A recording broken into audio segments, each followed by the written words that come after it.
Jill Valentine, Raccoon City'de yaşayan bir polistir ve şehirden gitme planları kurmaktadır. Stars'tan yakın arkadaşı olan Brad'in telefonuyla başına gelecek olan Nemesis saldırısının spoilerını alır. Fakat kaçmaya fırsatı kalmadan saldırıya uğrar. Saldırıdan zar zor kurtulan Jill, yakın zamanda gitmeyi düşündüğü planını erkene çekip canını kurtarmaya çalışır. Bundan sonraki kısımlarsa Nemesis'ten kaçmaya çalışıp herhangi bir zombinin ısırığını almadan geçen zamandaki olan olaylar bütündür. Kötüler, iyiler, OÇ'ler. Her türlü şey göreceksiniz eğer hikayesini oynarsanız. Hikayenin spoilerlı kısmına girersem eğer, Jill ile Brad sokakta karşılaştıktan sonra belli bir yere kadar beraber kaçabilirler. Bu arada Brad, Jill'in çok eski ve yakın dostlarından biri. Kaçamadıkları yerde de Brad kendini feda ederek Jill'e zaman kazandırır. Jill daha en yakın dostunu kaybetmenin acısını atamamışken Nemesis'le karşılaşır ve tekrardan kaçma sekansına geçeriz. Yaşananlardan sonra Umbrella'dan Carlos'la karşılaşırız ve tanışırız. Ardından ekibiyle de tanışarak tipinden şerefsizlik akan Nikolay ile de tanışırız. Bu lavuk yüzünden yaşlı ama veteran karakterimiz Mikhail'in bizi kurtarışını yani ölümünü izleriz. Böyle devam ettikten sonra olaylar finalde asitle güçlenmiş Nemesis'le tekrar savaşırız. Ve kazandıktan sonra Nikolay'ı o cehennemde yalnız bırakarak kaçarız.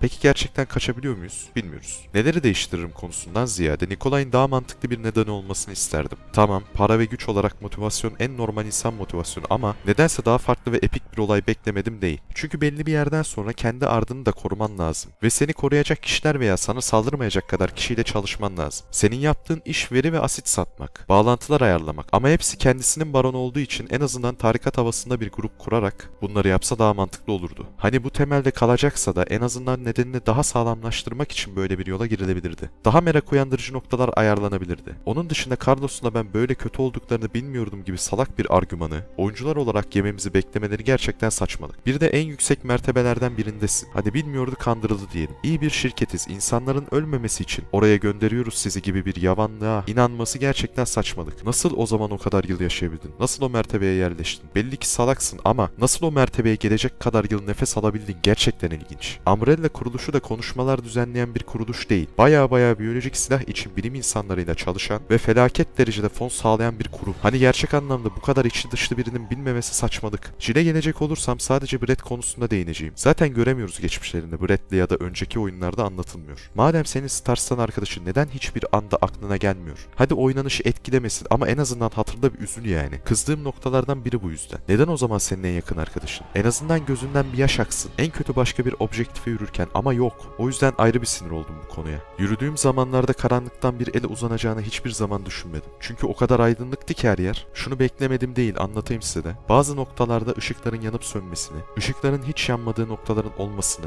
ve o noktalardan düşmanların saldırmasını. Resident Evil 3 bunları yapmadığı için korku oyunundan çok gerilim aksiyon oyunu gibi kalmış ki zaten öyle. Herhangi bir korku hissetmiyorsunuz. Hissedebileceğiniz tek yer hastane laboratuvar bölgesi. O kısımda da çok korkacağınızı zannetmiyorum. Çevre detayları güzel, beğendim ama dediğim gibi ortam çok fazla aydınlık. Açık alanlarda sıkıntı yok. Sonuçta patlamış yanan arabalar, ışıklar vesaireler. Yani ortamı aydınlatacak kadar ışık var ama dediğim gibi açık alanlar. Kapalı alanların en azından bir kısmını daha korkutucu dizayn edebilirlerdi. Göze hoş ve hitabı yüksek grafikler var. Işıklandırmayı kullanabilmek için bütün yolları denemişler ve iyi bir iş çıkarmışlar. Doku kalitesi uzaktan ışıklandırma sayesinde çok güzel görünse de esas olarak iş yapanın ışıklandırma olduğunu anlayabilirsiniz. Onun dışında da ıncık cıncık her şeyi grafik bölümünden ayarlayabilirsiniz. O da güzel bir şey neticede. Eğer sisteminiz ortalamaysa çok FPS düşüren ayarları kapayarak high medium ayarlarda oynamaya ya da ultra low ayarlarda oynamaya imkan sunuyor. Buradan girdiysem eğer FPS mevzusuna hemen optimizasyonu ele alayım. Çok ortalama bir oyun. Şöyle ki yüksek FPS'ler alabildim. Ultra ayarlarda 100-120 FPS aralarında dolaştım çoğu zaman.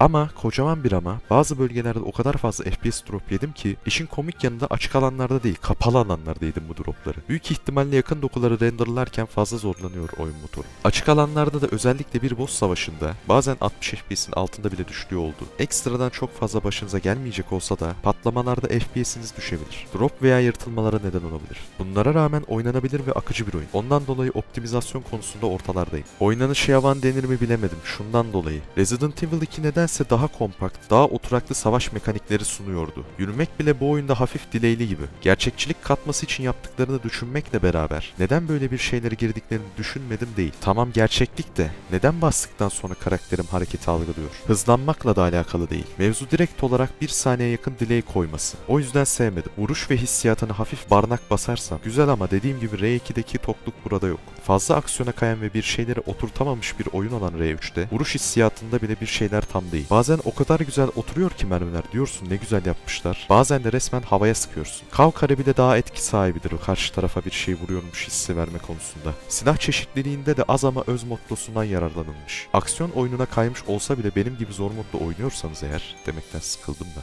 neyse. O zaman mermi kontrolü yapmanız gerekebilir. Çünkü bazı yerlerde hiç merminiz kalmadığında ve bombalarınız da azaldığında köşeye sıkışabiliyorsunuz. Haberiniz olsun. Ekstradan demişken bombalarımız bulunuyor. Flash ve grenade olarak. Can doldurmak için hörtleri birleştirmeniz veya kıyıda köşede first aid bulmanız lazım. Ekstradan hörtlerle yani bitkilerle mermi de yapabilirsiniz. Bulmaca mantığıyla bu dediğim malzemeleri yancıları bulabilirsiniz. Hatta çok güçlü silahları bile elde edebilirsiniz. Şunu da söyleyeyim, eğer belli yerlerdeki silahları almazsanız oyunu o silahlara sahip olmadan bitiriyorsunuz. O yüzden dikkatli olun. Bir tane Nemesis boss'umuz var ve onun hafif upgrade'li halleriyle savaşıyoruz. Her karşılaşmamız neredeyse tamamen farklı oluyor ama çok büyük boss savaşları diyecek kadar heyecan barındırmıyorlar. Son boss'ta ayrıca benim sevmediğim yancılarla da ilgilen muhabbeti var. Ayrıca ekleyecek olursam da çok sıkıcı gimmickli bir boss son Nemesis evresi, haberiniz olsun. Tahmin edebileceğiniz üzere biraz hayal kırıklığına uğradım ve oyunu sevemedim. R2'deki ne olduğunu bilen bir oyundan sonra daha ne olduğunu bile bilmeyen R3'ü oynamak üzdü beni. Önerir miyim diye sorarsanız bir şans verilebilir ama o kadar. Daha iyi alternatifler bulabilirsiniz Resident Evil serisinden. Buraya kadar izlediğiniz için teşekkür ederim efendim. İyi günler dilerim.